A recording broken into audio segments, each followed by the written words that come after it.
Olá, meu amigo, minha amiga. Estamos iniciando mais uma semana aqui no nosso Portal do José. Semana essa que eu tinha me programado para conversar com vocês apenas sobre a nossa realidade concreta no campo da política, da economia e realidade social. No entanto, um episódio policialesco está ganhando as nossas atenções e não dá para a gente tratá-lo como uma coisa menor. Até porque não são apenas personagens vulgares cometendo crimes, mas se trata também de uma força política que comandou o nosso país, fazendo todo tipo de situação irregular e todo tipo de crime contra a soberania nacional e o povo brasileiro, com resultado morte, que a gente não pode esquecer. Então, é preciso que essas situações, que essas criaturas sejam desnudadas, que elas sejam iluminadas, que elas sejam desmascaradas. E hoje nós temos mais desdobramentos desse escândalo, cujo iceberg nós estamos vendo apenas uma ponta. Bom, vou conversar com vocês sobre essas questões e trazer também outras questões paralelas que estão acontecendo a esses episódios criminais, mas antes de mais nada quero convidar você que não nos conhecia e que está chegando agora a se inscrever. Você que é muito bem-vindo, conheça os nossos outros vídeos, compartilhe, dê seu joinha, mande seus comentários que são sempre lidos, são sempre considerados e se puder participe dos nossos chats, que eu sempre abro aqui entre 5 horas e 5 e meia para bater um papo com você e também se inscreva no nosso clube de membros, que é uma forma de você estar ainda mais engajado aqui no nosso espaço, tá bom? Então, vamos seguir em frente.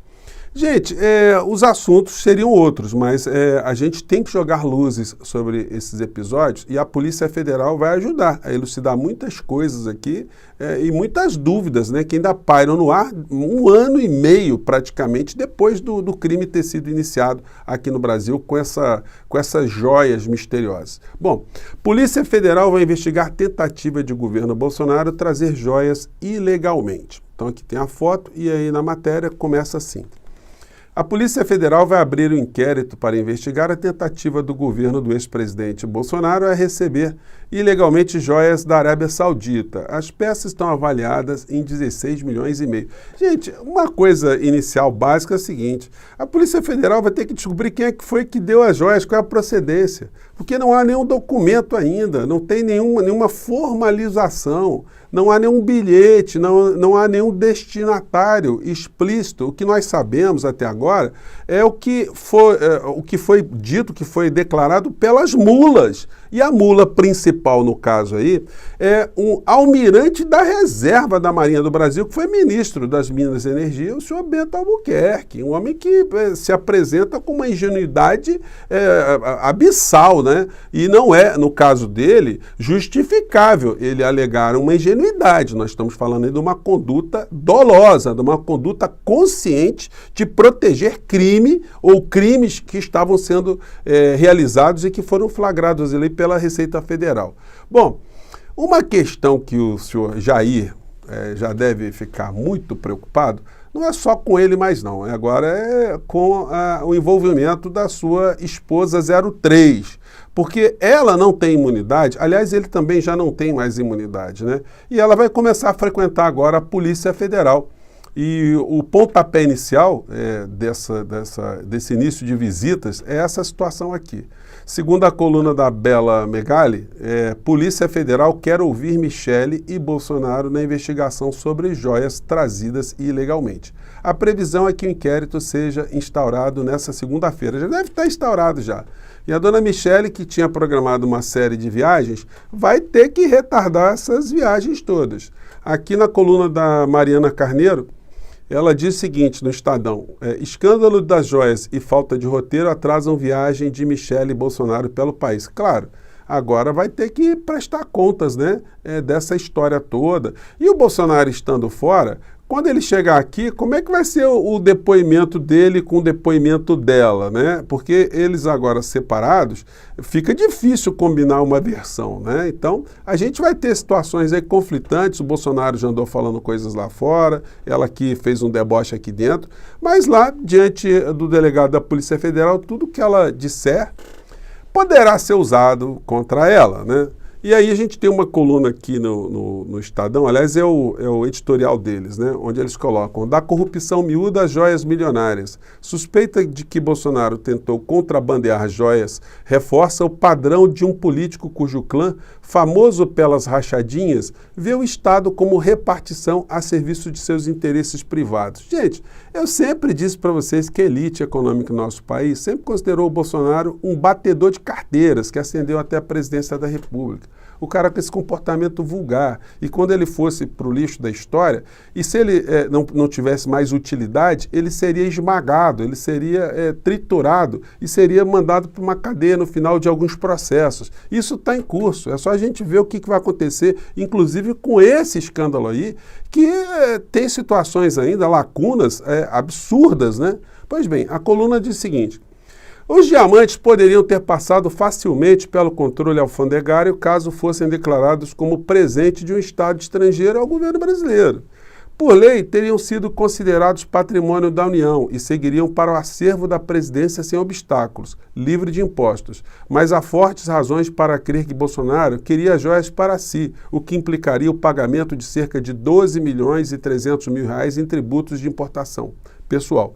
O pagamento desses tributos, por óbvio, era algo inimaginável em se tratando de alguém como Bolsonaro, que se notabilizou por explorar o Estado como plataforma para o enriquecimento pessoal. A família Bolsonaro, no que concerne à sua vida pública, foi forjada pela corrupção miúda, das rachadinhas, pelas fraudes na prestação de contas de verbas de gabinete, pela compra de dezenas de imóveis em dinheiro vivo, pelo depósito de cheques suspeitos nas contas de Michele Bolsonaro, entre tantos outros escândalos. Um possível contrabando milionário seria apenas mais um risco nesse bingo de malfeitos, que foi flagrado pela Receita Federal. Mas a coisa vai tendo novos elementos, novos personagens. Essa matéria de agorinha. Governo Bolsonaro deu cargo em Paris a chefe da Receita após tentativa de liberação de joias para Michele. Júlio César Vieira Gomes, então comandante da Receita, foi nomeado adido na capital francesa um dia depois da investida de auxiliar do presidente do aeroporto de Guarulhos. Haddad revogou. Então, esse cidadão aqui, ele tentou dar uma acobertada no crime. E aí ele ganhou, por consequência, um brinde, né, para ir para um consulado brasileiro, uma embaixada, em Paris, né? Não é pouca coisa.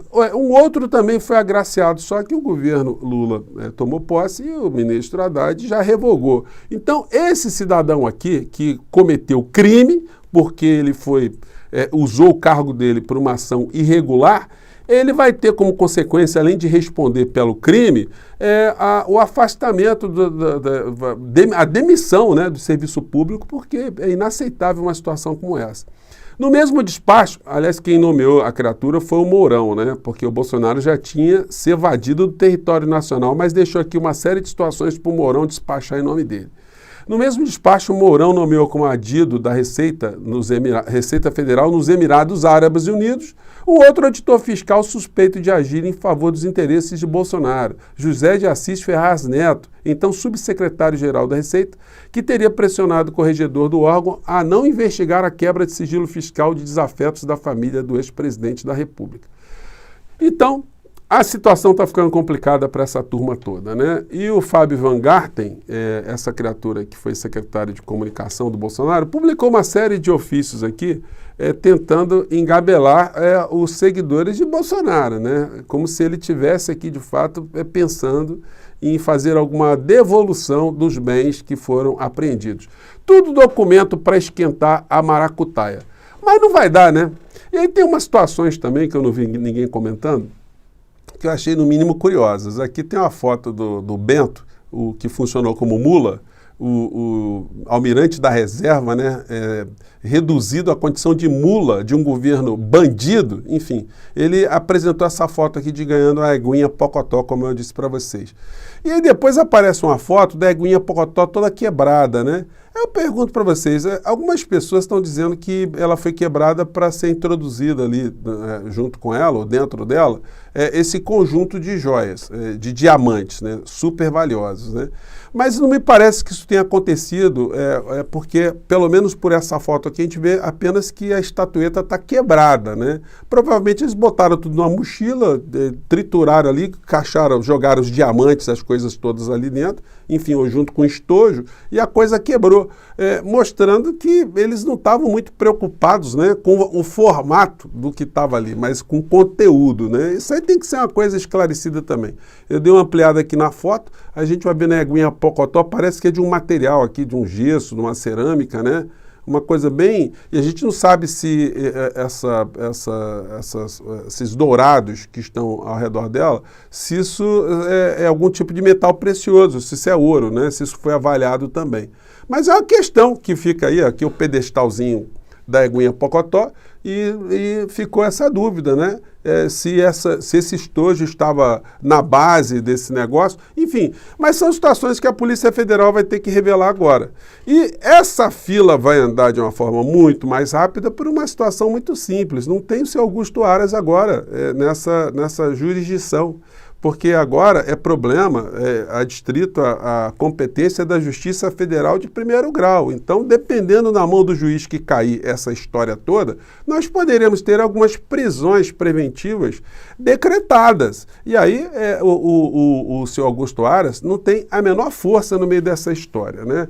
Aqui os jornais ainda vão dando notícias assim meio desencontradas, dando conta aqui que o Bolsonaro teria devolvido uma parte dessas joias, né? Recibo mostra que Planalto recebeu outro pacote de joias. Gente, a Receita Federal pegou um pacote, mas outro passou, né? Sem nenhum tipo de identificação. E ficou lá no Ministério das Minas e Energias durante 13 meses. Aliás, o Ministério de Minas e Energias tem cofre para guardar joias que vieram em situações estranhas, desencontradas. Gente, são muitos crimes que essa gente está tentando esconder, está tentando esquentar. Mas não vai dar, não. E como eu disse para vocês, o Augusto Aras já não estará mais presente nessa história. E os jornais estão com muita preocupação sobre quem será o futuro Procurador-Geral da República. O editorial aqui da Folha de São Paulo está dizendo: não é pessoal, Lula desmerece acerto de suas gestões anteriores ao indicar que não seguirá a lista tríplice para a PGR. E o Globo aqui também está na mesma linha, né? Todo mundo preocupado com o novo PGR. Gente, eu vou comentar com vocês com mais ênfase essa história aqui do PGR. O nosso papo hoje inicial acabou sendo essa história em função desses novos elementos, da dona Michele agora ter que entrar na fila para frequentar a Polícia Federal com mais assiduidade. PGR virou anexo do Planalto na gestão Bolsonaro. E a gente vai falar disso aí um pouco mais tarde. Por enquanto, eu estou aqui com vocês para dar esses últimos retoques, né, nesses últimos acontecimentos e aguardar que os grandes veículos de comunicação coloquem mais luzes sobre esse episódio. Eles não estão entrevistando ninguém da Receita Federal, nem um especialista, nem um delegado da Polícia Federal, nem um ministro do governo atual para falar sobre esse assunto, sobre pessoas que são especializadas nesse tipo de questão envolvendo presentes de um país para o outro, para que a gente perceba, de fato, a sociedade perceba que nós estamos diante de uma quadrilha que tentou fazer mais um dos ilícitos, dentre tantos outros que fizeram contra o Brasil. Bom, eu fico aqui, 17h30, estou aqui de novo com vocês, tá bom? Um grande abraço, tchau!